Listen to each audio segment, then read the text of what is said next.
વડોદરામાં હરણી બોર દુર્ઘટનામાં 12 બાળકોના મોત થયા હતા, 2 શિક્ષકોના મોત થયા હતા। આ કેસમાં હાઈકોર્ટમાં હવે સો મોટો દાખલ થઈ છે। આ કેસમાં પીડિતોના વકીલે નિષ્પક્ષ એજન્સી દ્વારા તપાસની માંગ કરી અને સરકારી અધિકારી સામે ફરિયાદ ન થતા તપાસ મુદ્દે કોર્ટ સુપરવિઝન કરે તે માટે પીડિતોના વકીલ દ્વારા પણ રજૂઆત કરવામાં આવી છે। જે કોન્ટ્રાક્ટ પીપીપી એટલે કે પબ્લિક પ્રાઇવેટ પાર્ટનરશિપ હેઠળ ચાલતો હોય એની ચકાસવાની જિમ્મેદારી કોની? મ્યુનિસિપલ કોર્પોરેશનથી અને ચકાસવા કોણ આવતું હતું કે ફક્ત ચકાસણી કાગળિયા પર જ થતી હતી? આ ગંભીર બેદરકારી કોની છે જેના લીધે આ બાળકોના મૃત્યુ નિપજ્યા છે? એ સ્કૂલ છે, એ એએમસી છે કે કલેક્ટર કચેરીના અધિકારીઓ છે? એ જે પણ છે તેમના ઉપર કાયદેસરના પગલાં લેવામાં આવે અને આ જે તાત્કાલિક ધોરણે રાજ્ય સરકાર અને કેન્દ્ર સરકાર દ્વારા જે વળતર આપવામાં આવ્યું છે તેને વધારીને એક રીઝનેબલ કમ્પેન્સેશન તમામ પીડિતોને આપવામાં આવે તેવી માંગ સાથે નામદાર સુપ્રીમ કોર્ટની અંદર એક પીઆઈએલ અને એક રિટ પિટિશન કરવામાં આવેલી છે। તો જૂનાગઢમાં પોલીસ કસ્ટડીમાં ટોર્ચરનો આરોપ લાગ્યો છે। પીએસઆઈ મુકેશ મકવાણાએ છેતરપિંડીના આરોપી હર્ષિલ જાદવને અસહ્ય માર મારી તેના પર અમાનુષી અત્યાચાર ગુજાર્યો છે, જેને પગલે ઈજાગ્રસ્ત હર્ષિલ જાદવને અમદાવાદની સિવિલ હોસ્પિટલમાં આઈસીયુમાં ખસેડવાની જરૂર પડી। હાલ હર્ષિલની હાલત ખૂબ જ ગંભીર છે। પીએસઆઈ મુકેશ મકવાણા પર 3 લાખની લાંચ માંગવાનો પણ આરોપ લાગ્યો છે। ઘટનાને પગલે એસપી હર્ષદ મહેતાએ તપાસના આદેશ આપ્યા છે। જજે કહ્યું હતું કે એમને ખાલી પૂછપરછ કરવાની છે, એના માટે રિમાન્ડ આપ્યા હતા, પણ એમણે માર્યું મારા બાબાને એટલી હદે કે મારો બાબો પોલીસની દાદાગીરી પરિવાર શું માંગ કરી રહ્યું છે? અમે એટલું જ ઈચ્છીએ છીએ કે આ પોલીસ ભાઈ મુકેશ મકવાણા સાહેબને ગમે તેમ કરીને અમારી સમક્ષ રજૂ કરો અને એને કડકમાં કડક સજા થાય, જેથી કરી અને કોઈ દિવસ આ રીતે આવું કોઈ નરાધમ કૃત્ય ના કરે એવા પગલાં અમે કરવા માગીએ છીએ। ભોગ બનનાર છે હર્ષિલભાઈ લખમણભાઈ જાદવ, તેમના ભાઈ શ્રી બ્રિજેશભાઈ જાદવની છે ફરિયાદ નોંધવામાં આવેલી। તપાસ કરનાર અધિકારી શ્રી પીએસઆઈ મકવાણા દ્વારા તેમને મારવામાં આવ્યો। આ બાબતેની છે ફરિયાદી હકીકત જણાવતા બી ડિવિઝન પોલીસ સ્ટેશનમાં આઈપીસીની કલમ 307 અને 331 મુજબ છે ગુનો દાખલ કરી આગળની તપાસ સીપીઆઈસી જૂનાગઢ નાઓ તરફ કરવામાં આવેલ છે।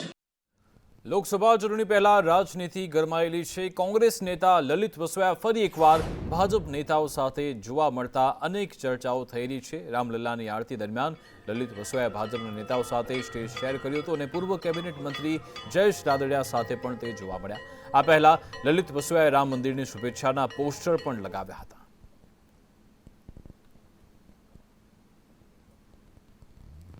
તો 3 ધારાસભ્યોની વિદાય બાદ હવે અર્જુન મોઢવાડિયાનું નામ પણ ચર્ચામાં છે। કોંગ્રેસના દિગ્ગજ નેતા અને દાયકાઓથી પક્ષ માટે અડીખમ કામ કરનાર નેતા અર્જુન મોઢવાડિયા ધારાસભ્ય પદેથી રાજીનામું આપે તેવી ચર્ચાએ હાલ જોર પકડ્યું છે। આ અંગે મોઢવાડિયાએ કાર્યકરો સાથે એક બેઠક પણ યોજી હોવાનું ચર્ચાઈ રહ્યું છે। આ ચર્ચા વચ્ચે ગઈકાલે અર્જુન મોઢવાડિયા બજરંગ દળના કાર્યક્રમમાં ઉપસ્થિત પણ રહ્યા હતા। લોકસભા ચૂંટણી આવતા નિવેદનબાજીનો દોર પણ શરૂ થયો છે। કોંગ્રેસે એવું કહ્યું છે કે બધું સબ સલામત છે, જો કે ભાજપ કહ્યું છે કે ગુજરાતમાં હજુ પણ કોંગ્રેસ તૂટવાની છે અને હજુ પણ કોંગ્રેસના કેટલાક ધારાસભ્યો તૂટશે તેવું વજુભાઈ વાળાએ આજે રાજકોટમાં કહ્યું।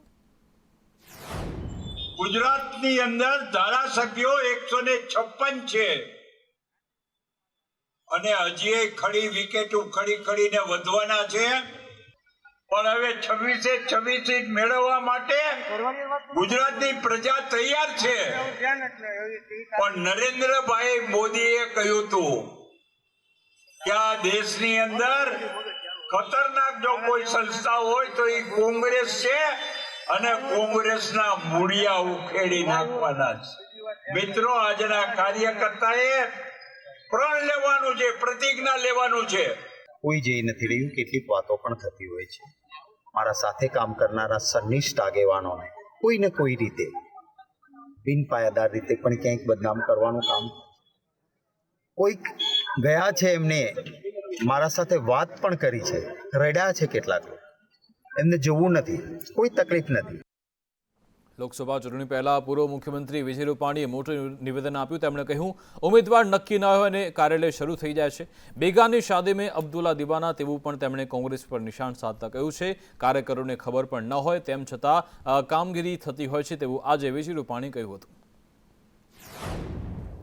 એમ કહીએ ને કે બેગાને કી શાદી મેં અબ્દુલ્લા દીવાના, કોની શાદી છે ને ખબર નથી, કોણ દુલ્લા છે ખબર નથી, પણ અબ્દુલ્લા દીવાના છે. એમ કાર્યકર્તા એ દેશ માટે, રાષ્ટ્ર માટે, પાર્ટી માટે એ દીવાના થઈ અને કાર્યકર્તા કામ કરવાના છે. અરવલ્લી જિલ્લામાં કોંગ્રેસમાં ભંગાણ સર્જાયું છે. પૂર્વ જિલ્લા પંચાયત સદસ્ય જતીન પંડ્યાએ રાજીનામું આપ્યું. જિલ્લા મહિલા કોંગ્રેસના ઉપપ્રમુખે પણ રાજીનામું આપ્યું છે. બંને પતિ પત્ની આવતીકાલે ભાજપમાં જોડાવાના છે. તેમની સાથે 500 કરતાં પણ વધારે કાર્યકરો ભાજપમાં જોડાવાના છે. આજે અમે રાજીનામું આપવાના છીએ. કાલે 600 થી વધારે કાર્યકરો સાથે ગાંધીનગર કમલમ ખાતે CR પાટીલ સાહેબના અધ્યક્ષ સ્થાને અમે જોડાવાના છીએ. કોંગ્રેસમાં આમ તો વર્ષોથી અમે તો મારા સસરા વખતથી કોંગ્રેસમાં જોડાયેલા જ હતા, પરંતુ હવેની જે કોંગ્રેસ છે એ માત્ર ને માત્ર દરેક રીતે પક્ષાપક્ષીથી પર થઈને વિકાસના કામો કરતા નથી. 24 તારીખે CR પાટીલ સાહેબની હાજરીમાં કમલમ ખાતે ગાંધીનગર 600 થી વધુ કાર્યકર્તાઓ સાથે અમે અને મારા ધર્મપત્ની જો કોંગ્રેસ જિલ્લા કોંગ્રેસ મહિલામાં ઉપપ્રમુખ તરીકે જવાબદારી નિભાવે છે. અમે બંને કાલે આજે રાજીનામું આપીશું અને કાલે અમે ભાજપમાં જોઈન થવાના. આ તરફ ગુજરાત કોંગ્રેસમાં નિમણૂકોનો દોર ચાલુ થયો છે. રાજીવ ગાંધી પંચાયતી રાજ સંગઠનના અધ્યક્ષની નિમણૂક થઈ. કાંતિલાલ બાબરવા રાજીવ ગાંધી પંચાયતી રાજ સંગઠનના અધ્યક્ષ બન્યા. આદિવાસી વિભાગના કાર્યકારી અધ્યક્ષની પણ નિમણૂક થઈ. આનંદ ચૌધરી બન્યા આદિવાસી વિભાગના કાર્યકારી અધ્યક્ષ.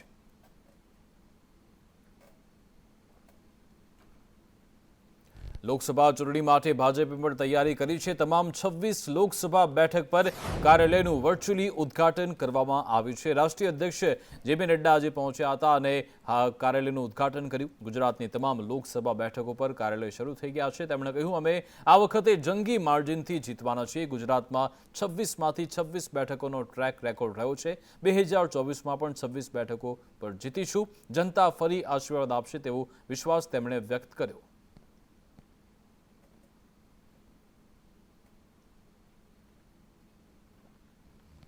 લોકસભા ચૂંટણીને લઈ ભાજપ એક્શન મોડમાં છે. ગાંધીનગર લોકસભા સંસદીય ક્ષેત્રના પ્રભારીની પણ નિમણૂક થઈ. મયંક નાયકને ગાંધીનગર લોકસભા બેઠકના પ્રભારી બનાવવામાં આવ્યા. બક્ષી પંચ મોરચાના અધ્યક્ષ એવા મયંક નાયકને આ જવાબદારી સોંપાઈ છે. ગત ચૂંટણીના પ્રભારી એવા હર્ષદ પટેલને સંયોજક બનાવ્યા. નવદીપસિંહ ડોડિયાને સહસંયોજક બનાવવામાં આવ્યા છે.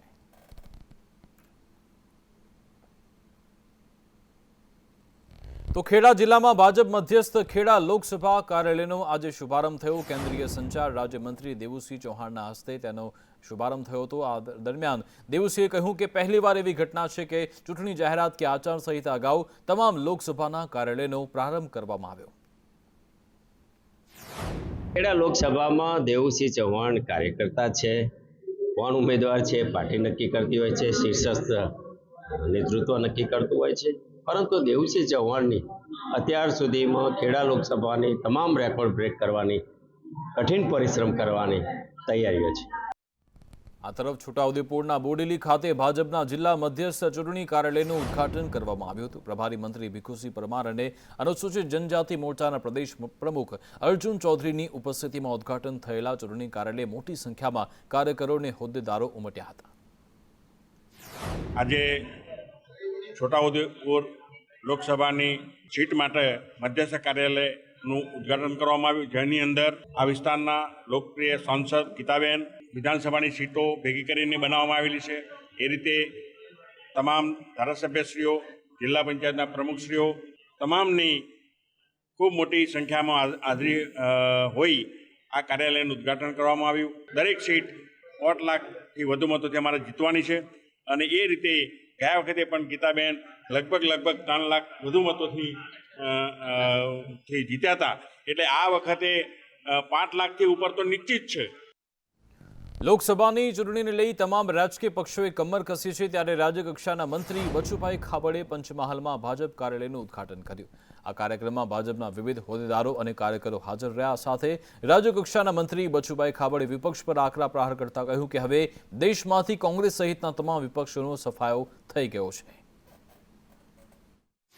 પૂરા ગુજરાતની 26 સંસદીય ક્ષેત્રની મધ્યસ્થ કાર્યાલયોની આજે શરૂઆત કરી છે. એના ભાગરૂપે આજે પંચમહાલ જિલ્લાના ગોધરા ખાતે પણ આ સંસદીય ક્ષેત્રના મધ્યસ્થ કાર્યાલયની શરૂઆત કરી છે. આપ ધારાસભ્ય ચેતર વસાવાને વનકર્મીને મારવાના કેસમાં જામીન મળી ગયા છે. જોકે જામીન મળ્યા છતાં ચેતર વસાવા આજે જેલમાંથી બહાર ન આવ્યા. પત્નીને જામીન મળ્યા બાદ જ તે જેલમાંથી બહાર આવશે તેવો નિર્ણય કર્યો છે. ચેતરને 39 દિવસ બાદ 1 લાખ રૂપિયાના શરતી જામીન મંજૂર થઈ ગયા છે. પત્ની શકુંતલાની જામીન પર આવતીકાલે સુનાવણી થવાની છે. ગુનામાં 8 આરોપીમાંથી 5ને કોર્ટે જામીન આપી દીધા છે. 14 ડિસેમ્બરે પોલીસ સમક્ષ હાજર થયા હતા ધારાસભ્ય ચેતર વસાવા. તો ભરૂચના સાંસદ મનસુખ વસાવાએ મોટું નિવેદન આપ્યું છે. તેમણે કહ્યું કે લોકસભા ચૂંટણીને લઈ તેમની તૈયારી પૂર્ણ થઈ છે. આમ આદમી પાર્ટીના પ્રમુખ અરવિંદ કેજરીવાલે ચેતર વસાવાને ઉમેદવાર તરીકે જાહેર કર્યા, પણ આપ કોંગ્રેસ અને બીટીપી અંદરો અંદર લડીને હારશે અને ભાજપ 5 લાખથી પણ વધુ મતોથી ભરૂચની સીટ જીતી જશે. બીટીપી પણ મજબૂત હતી, કોંગ્રેસ પણ થોડી મજબૂત હતી અને આ વખતે તો આમ આદમી પાર્ટી આવી છે અને કોંગ્રેસ અને બીટીપી અને આમ આદમી પાર્ટી ત્રણ લોકો એકબીજા સામે લડવાના છે. આમાં છોટુભાઈ કોંગ્રેસને સમર્થન કરે તો પણ અમને કોઈ ફરક પડવાનો નથી કે ભારતીય જનતા પાર્ટીનું સંગઠન એટલું મજબૂત છે અને સરકારની અનેક પ્રકારની યોજનાઓ, રાજ્ય સરકારની કે ભારત સરકારની જે યોજનાઓ છે એ બધી જ અમે જન સુધી પહોંચાડી છે. લોકસભા ચૂંટણી પહેલા શિક્ષકો ફરી એકવાર આંદોલનના માર્ગે છે. શિક્ષકોએ આજે રેલી કાઢી અમદાવાદ કલેક્ટરને આવેદનપત્ર સોંપ્યું હતું. વર્ષોથી વણ ઉકેલ્યા પ્રશ્નોને લઈ શિક્ષકો આંદોલનના માર્ગે છે. એચટાટ મુખ્ય શિક્ષકોની બદલીના નિયમો પણ જાહેર કરવા માંગ કરી. તાલુકા અને જિલ્લા ફેરબદલી કેમ્પ સત્વરે યોજવા માંગ કરી. જૂની પેન્શન યોજના લાગુ થાય, પગાર વિસંગતતા દૂર થાય, આવી બધી માંગ પણ તેમણે કરી હતી. અમારી મુખ્ય માંગણી એચટાટના બદલીના નિયમો સત્વરે જાહેર થાય એ છે અને અમારી સરકારશ્રીને વિનંતી છે કે એચટાટના બદલીના નિયમો જાહેર કરો. 1.5 વર્ષ અગાઉ ગુજરાત હાઈકોર્ટ દ્વારા સૂચન આપી દેવામાં આવેલું હતું કે બદલીના નિયમો જાહેર કરવામાં આવે. જે મુખ્ય શિક્ષકો છે તેમની સાથે પણ આપણે વાત કરીશું. જે વિરોધ છે તેની અંદર કેટલા મુખ્ય શિક્ષકોને આખી અસર પડી રહી છે જો સરકાર આપની માંગ નહીં સ્વીકારે તો આગળની રણનીતિ? 10 થી 12 હજાર એચટાટ મિત્રો છે ગુજરાત રાજ્યની અંદર. તે પૈકી અત્યારે જો સરકારને અમે વિનંતી અગાઉ વારંવાર કરી ચૂક્યા છીએ, છતાં પણ સરકાર અમારા પ્રશ્નોને હજુ સુધી વાચા આપી રહી નથી. બદલીના નિયમો અમારા જે બનીને તૈયાર છે, સરકારને અમે વિનંતી કરીએ છીએ આપના માધ્યમથી કે સરકાર દ્વારા પ્રવાસી શિક્ષકોને છૂટા કરવા આદેશ આપવામાં આવ્યો છે. પ્રવાસી શિક્ષકો છૂટા થતાં શિક્ષકોની ઘટ થશે. જ્ઞાન સહાયકની ઘટ વચ્ચે પ્રવાસી શિક્ષકો છૂટા કરવામાં આવનાર છે. રાજ્યની અનેક શાળામાં જ્ઞાન સહાયકની હજુ પણ ઘટ છે. તેવામાં પ્રવાસી શિક્ષકોને છૂટા કરવા આદેશ આપવામાં આવ્યો છે.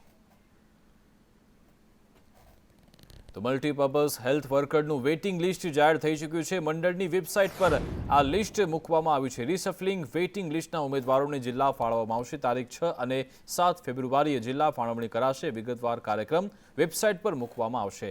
પંચાયત સેવા પસંદગી મંડળના અધ્યક્ષે આ પોસ્ટ કરી હતી સોશિયલ મીડિયા એક્સ પ્લેટફોર્મ પર.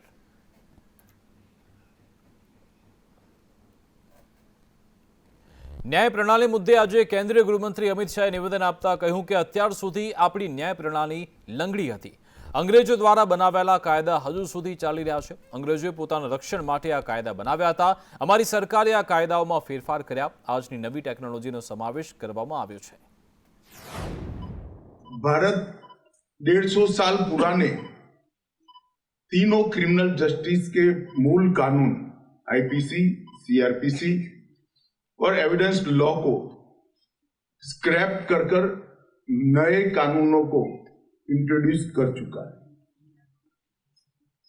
और संयोग की ही बात है कि तीनों कानून में जो प्रमुख मुद्दे हैं उसमें 2 मुद्दे इसी कॉन्फ्रेंस से जुड़े हुए। एक तो समय पर न्याय मिले और दूसरा सजा करने के दर को बढ़ाकर अपराधों पर लगाम लगाना। ये दोनों मुद्दों को टेक्नोलॉजी के स्वीकृति से ये तीनों कानून आगे बढ़ाने का प्रयास कर रहे हैं। न केवल प्रयास कर रहे हैं, बढ़ाने के लिए कानूनी व्यवस्था कर रहे हैं। જૂનાગઢ પોલીસ ફરી એકવાર વિવાદમાં આવી છે। પીઆઈ અરવિંદ ગોહિલ, એએસઆઈ દીપક જાની સસ્પેન્ડ કરવામાં આવ્યા। બેંક ખાતા સીઝ કર્યા બાદ અનસીઝ કરવા પૈસા માંગ્યા હતા। બેંગ્લોરના વેપારી પાસેથી બેંક ખાતું અનફ્રીઝ કરવા લાંચ માંગી હતી। એસઓજીએ 32 બેંક એકાઉન્ટ સીઝ કર્યા છે।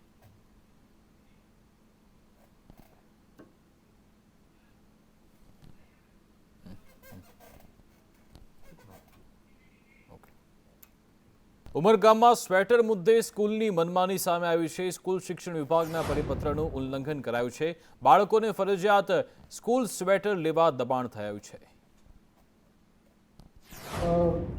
અગ્રતા એકેડમી જે ખાનગી શાળા છે અને એ ખાનગી શાળાએ આરટીના રૂલ્સ તોડવાનો પ્રયાસ કરેલો હોય તો અમે અમારા લેવલથી કે જિલ્લાના વહીવટીતંત્ર કે જિલ્લા પ્રાથમિક શિક્ષણ અધિકારી તરફથી એના માટે નિયમ અનુસાર દંડનીય કાર્યવાહી કે જે શિક્ષા કરવામાં આવે એ અમે કરવા તૈયાર છે। કિંગ અમિત મજેટિયા સામે ફરિયાદ દાખલ થઈ છે। અમિત મજેટિયા સહિત 7 લોકો સામે ફરિયાદ નોંધાઈ છે। વિદેશથી સટ્ટાના રૂપિયા ટ્રાન્સફર કરતો હતો, લોકોના બેંક ખાતા ભાડે રાખી રૂપિયા મંગાવતો હતો। સીઆઈડી ક્રાઇમ રાજકોટ ટીમને આ અંગે તપાસ સોંપવામાં આવી છે અને 24 જેટલા શંકાસ્પદ વ્યવહાર પણ સામે આવ્યા છે।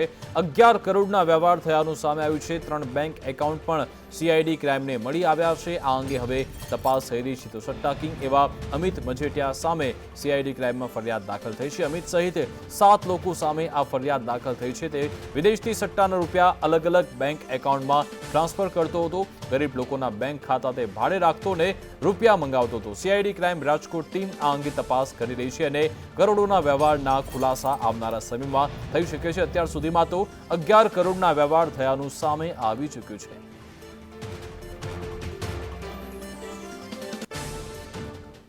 સાબરકાંઠાના ઈડર તાલુકાના ખેડૂતોએ વિરોધ કર્યો છે। વડનગરથી ઈડર શામળાજી જમીન સંપાદન મુદ્દે વિરોધ થયો છે। નેશનલ હાઈવે રોડમાં 8 ગામના ખેડૂતોની જમીનને અસર થઈ છે। ખેડૂતોએ આ અંગે સૂત્રોચ્ચાર કરી વિરોધ નોંધાવ્યો। જમીનમાં પિયત 10 કુવા 25 બોર જવાથી ખેડૂતોની મુશ્કેલી છે। ખેડૂતો દ્વારા વિરોધ દર્શાવી પ્રાંત અધિકારીને આવેદનપત્ર આપવામાં આવ્યું। સિદ્ધપુરમાં માતૃ તર્પણ માટે ઓનલાઈન સુવિધા આપવામાં આવી છે। શ્રાદ્ધ તર્પણ વિધિ ઓનલાઈન બુકિંગ કરાવી શકાશે। 1 ફેબ્રુઆરીથી ઓનલાઈન બુકિંગ કરાવી શકાશે। ગુજરાત પવિત્ર યાત્રાધામ વિકાસ બોર્ડે આ સુવિધા શરૂ કરી છે। ઓનલાઈન ક્યુ મેનેજમેન્ટ સિસ્ટમ પોર્ટલ તૈયાર કરવામાં આવ્યું છે।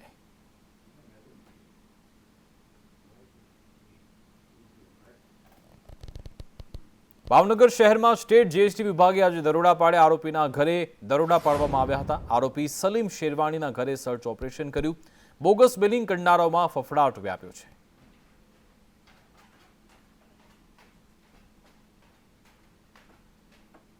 મોરવા હડફમાં ઉજ્જવલા યોજનામાં કૌભાંડ સામે આવ્યું છે। ગેસ કનેક્શન માટે 500 થી 600 વસૂલાતા હતા।